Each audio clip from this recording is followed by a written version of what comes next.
Till now in mathematical logic, I already discussed propositional logic, propositional equivalence, predicates and quantifier. Next I will discuss 1.4, that is nested quantifiers. When one quantifier is within the scope of another quantifier, it's called as nested quantifier. Such as for all x, there exists y, x plus y equals to 0. We can consider this x plus y equals to 0 as pxy. Then this there exists y, pxy, we can consider as qx. So for all x, qx. So this there exists y comes under scope of for all x. Let's see some example. Example 1. Assume that domain for the variable x and y consists of all real number. All real number means both positive and negative. The statement for all x for all y, x plus y equals to y plus x says that x plus y equals to y plus x for all real number of xy. This is our commutative law for addition. Next, for all x there exists y, x plus y equals to 0. It says that for every real number x there exists a y that x plus y equals to 0. So every real number has an additive inverse. Suppose x is 5, then y can be minus 5. So 5 plus minus 5 is 0. For every x, there is a additive inverse. It's negative number. Similarly, for all x, for all y, for all z, x plus y plus z equals to x plus y plus z. So it is our associative law for addition. Next, example 2. Translate into English statement for all x, for all y, x greater than 0 and y less than 0 implies x, y less than 0, where the domain for both variable consists of all real number.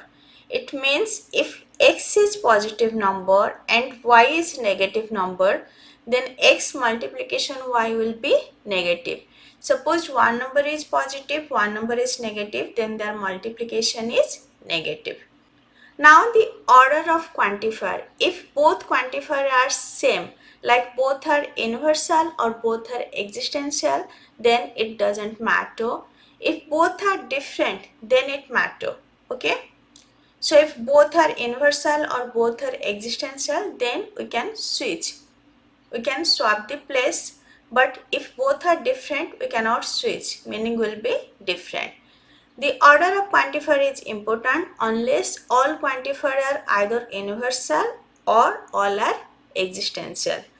Now example 3, let p of x, y with the statement x plus y equals to y plus x. Now what is the truth value of the quantification? For all x, for all y, p of xy, and for all y, for all x, p of xy. And where the domain for all variable consists of all real number. It's commutative law for addition and both are universal quantifier. So when both are same quantifier, we can switch it. And we know it's true according to commutative law. So both will be true.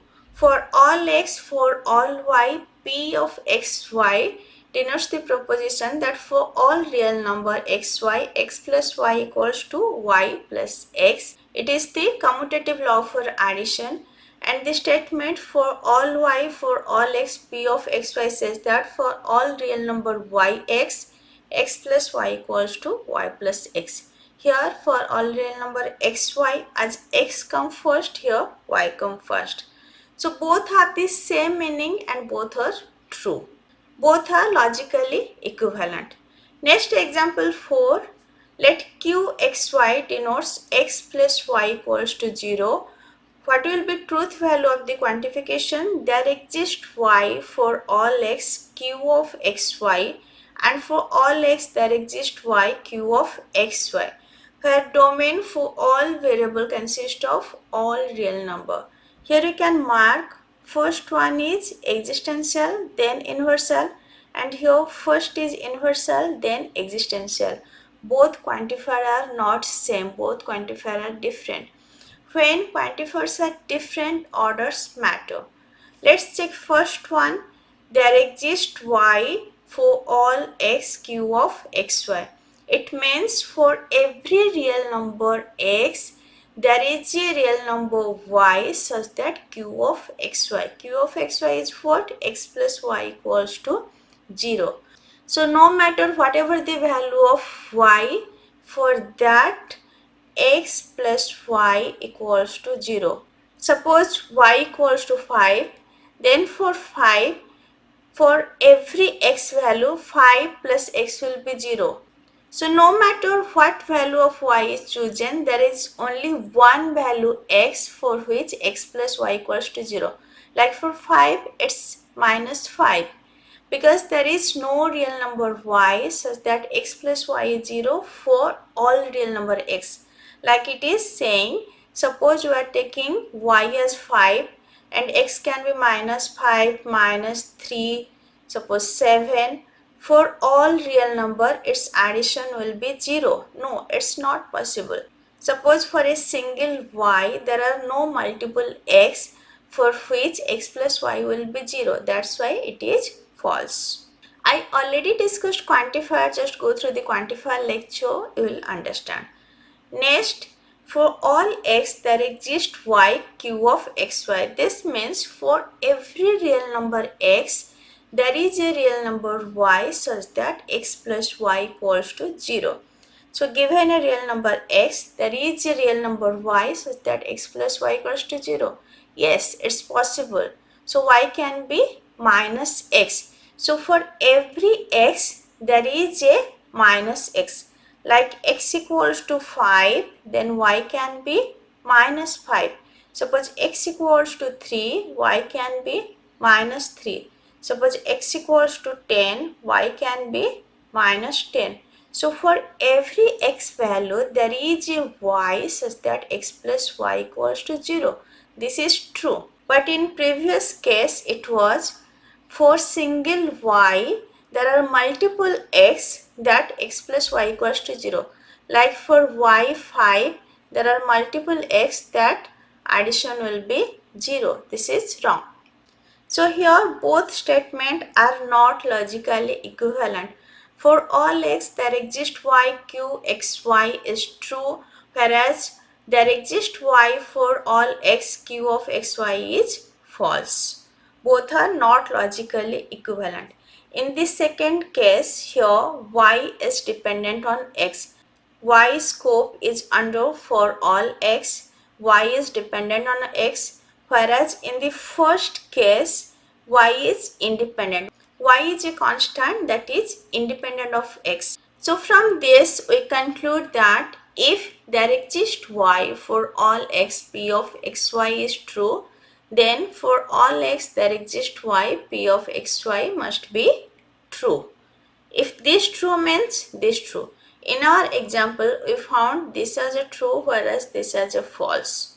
But it's opposite. Like if for all x there exists y, p of xy is true, it is not necessary that there exists y for all x, p of xy is true. So we may find that this is true and this is false. Next example 5. Let q x y z be the statement x plus y equals to z. What are the truth value of the statements? For all x, for all y, there exists z, q of x, y, z, and there exists z for all x, for all y, q of x, y, z, where domain of all variable consists of all real number. Now for all x, for all y, there exists z, means for every real number x, for every real number y, there is a z that x plus y equals to z. This is true. Suppose x is 5, y is 3, then 5 plus 3 is 8. So for all x, for all y, there exists a z value such that x plus y equals to z. Now consider the second one. There exists a z for all x for all y, q of x, y, z. So there is a real number z such that for all real number x and y, x plus y equals to z. Means let z equals to 10. So for z equals to 10, we can consider any x. Let x equals to 3 and y equals to 2. So for z equals to 10, we can consider any x, any y, that x plus y equals to z. This is wrong because there is no value of z that satisfies the equation x plus y equals to z for all value of x, y. Now quantification of two variable. So these two are equal for all x for all y p of xy and for all y for all x p of xy. Both quantifier are universal. When both quantifier are same, we can switch. So when it will be true, p of xy is true for every pair of xy and it will be false if there is a pair xy for which p of xy is false. Now for all x there exists y p of xy. It means for every x there is a y for which p of xy is true. So it will be true when p of xy is true for every x and there is a y. And when it will be false, there is an x such that p of xy is false for every y. Next, there exists x for all y p of xy. So there is an x for every y p of xy. It will be true if there is a x for which p of xy is true for every y, and it will be false if for every x there is a y for which p of xy is false. Next, there exists x, there exists y, p of xy. It is logical equivalence to there exists y, there exists x, p of xy, as both quantifier symbol are same. When both quantifier are same, we can switch it. So there exists a pair of xy for which p of xy is true. And when it will be false for every pair of xy. Today I discussed nested quantifier. When one quantifier is within the scope of another quantifier, it's called as nested quantifier. In next lecture, I will discuss how we can translate English sentence using nested quantifier. If this lecture is helpful for you, please like, share and subscribe. Thank you.